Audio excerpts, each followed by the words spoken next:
Good afternoon, everyone. Welcome to Week 7 of the EKL season. I am your commissioner and host of the Week 7 preview, Chris Harrington, coming to you live from Cleveland, Ohio.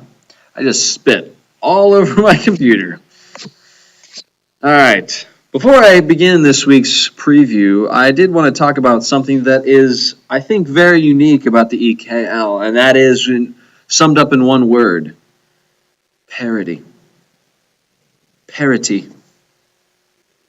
Within our league, there has always been a sense of great parity. No one really going very far away from the pack. Everyone's staying very close. Anyone could win at any week. Parity. This year is unlike any other. Unlike any other? No, it's like every other. Anyway, this year is no exception. There we go. With a third place team and the eighth place team are separated by what? One win. One. Yes, one win, separating third from eighth.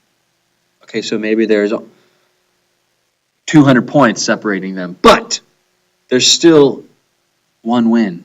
And this is a league of wins and losses.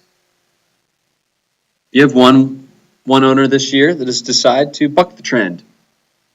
And that would be Momper, deciding to ascend to a level much higher than the rest at 5-1.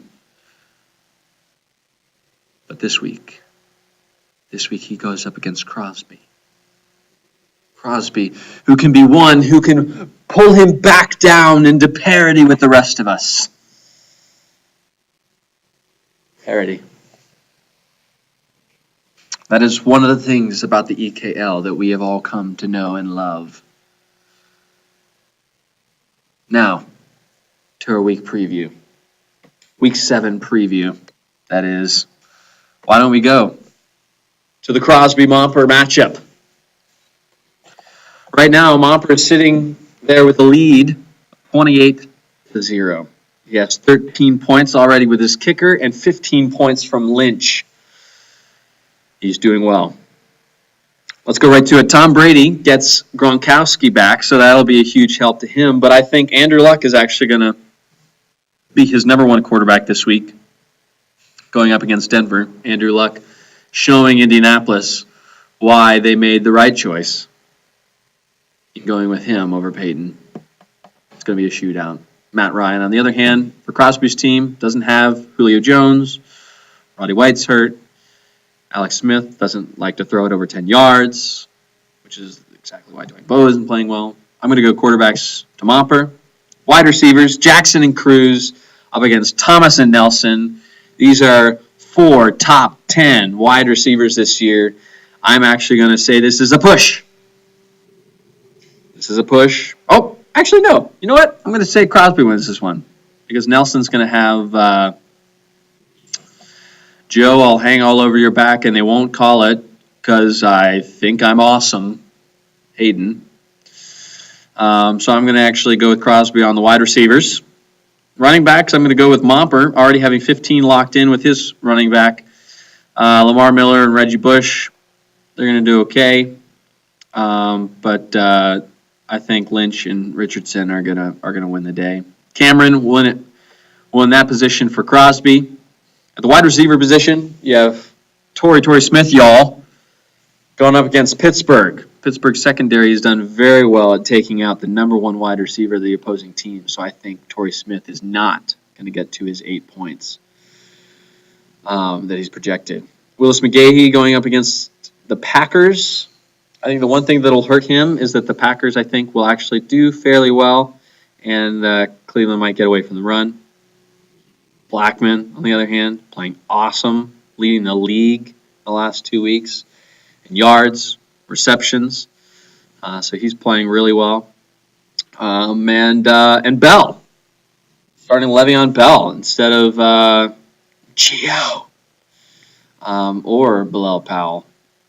I mean, man, when your team, you know your team's good when you can have Gio Bernard, Bilal Powell, and E.J. Manuel on your bench. like Momper. He's playing well.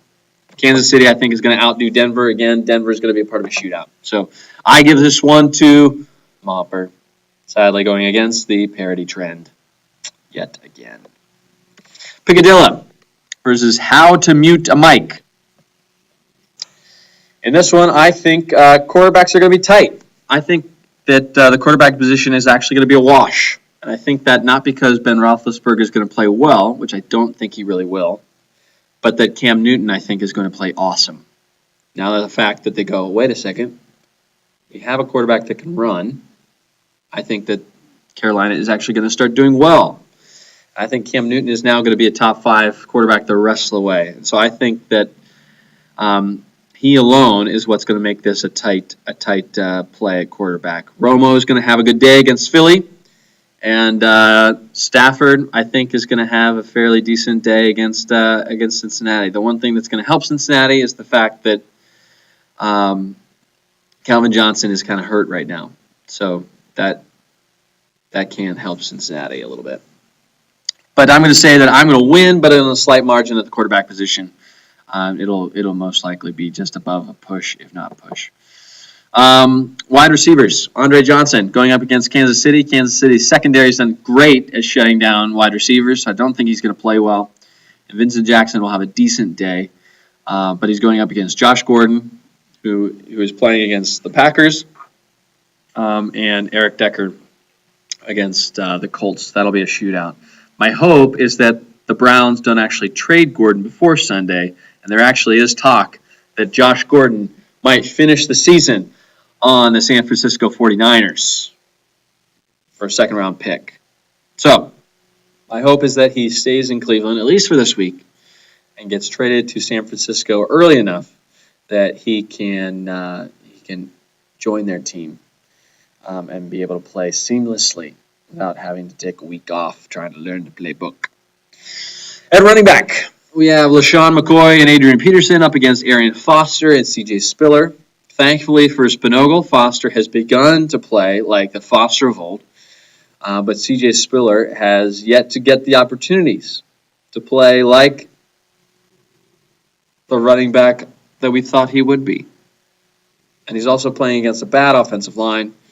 So I think Spiller is what brings him down at the running back position. I think McCoy is going to play well against Dallas. And I think Peterson is going to play amazing on Monday night against the Giants. So a lot of late games for Chris Harrington here. This matchup between Spinogle and Chris is actually going to be one where we will have to wait late into the night on Sunday, and possibly even into Monday to know the outcome.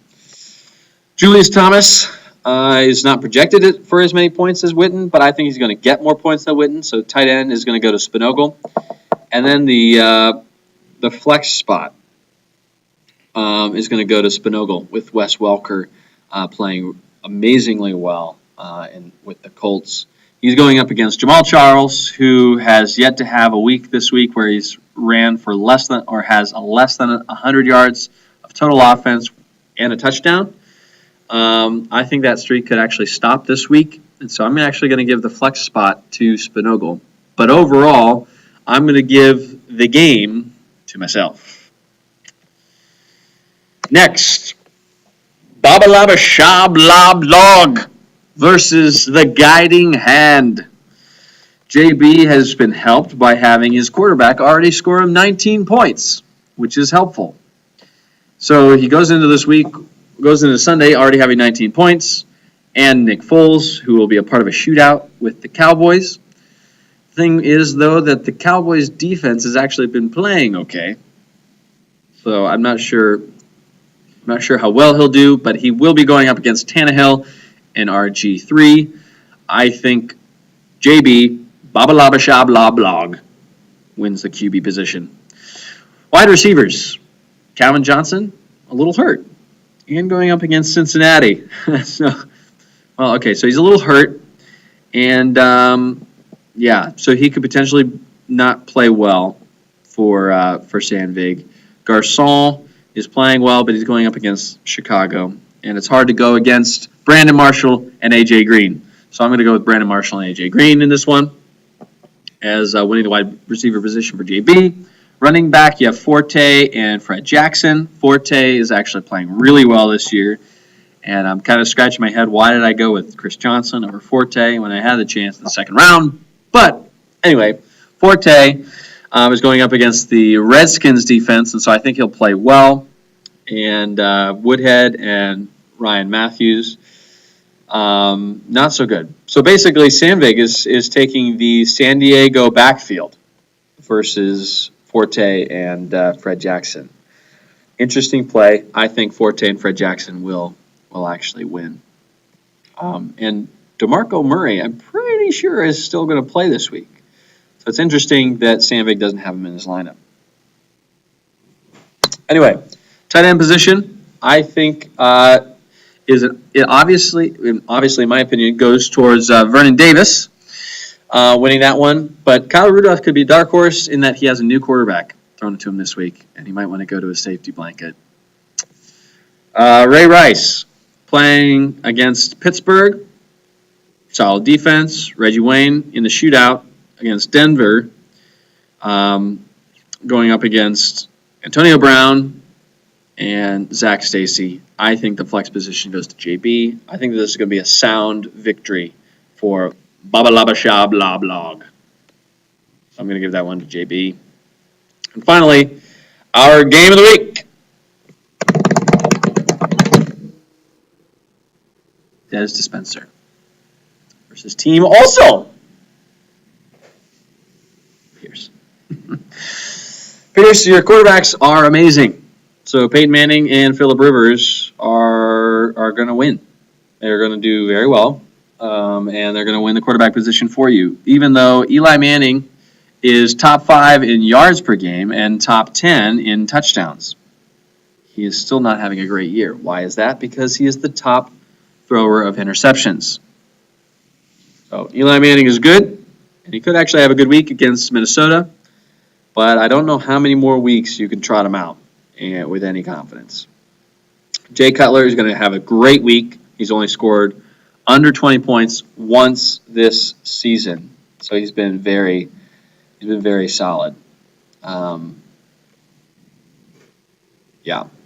Anywho, Dez Bryant versus Hakeem Nicks, Mike Wallace.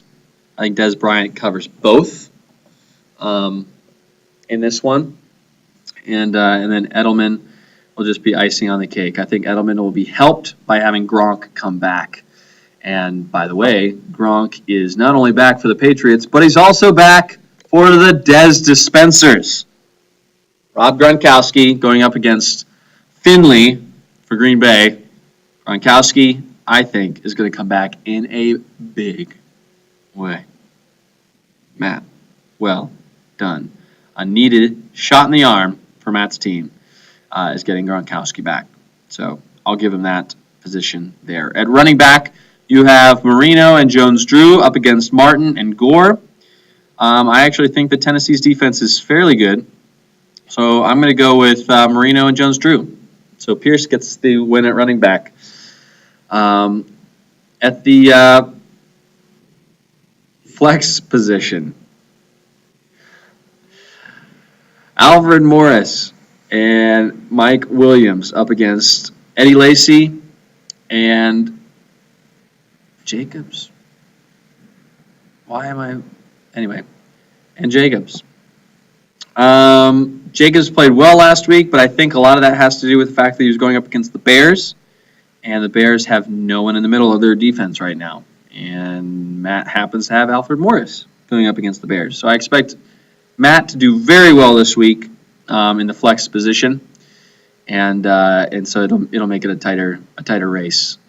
Overall, projected really tight. I think the outcome will be really tight, but I think that Pierce will get just enough from his guys to beat out Matt in the game of the week.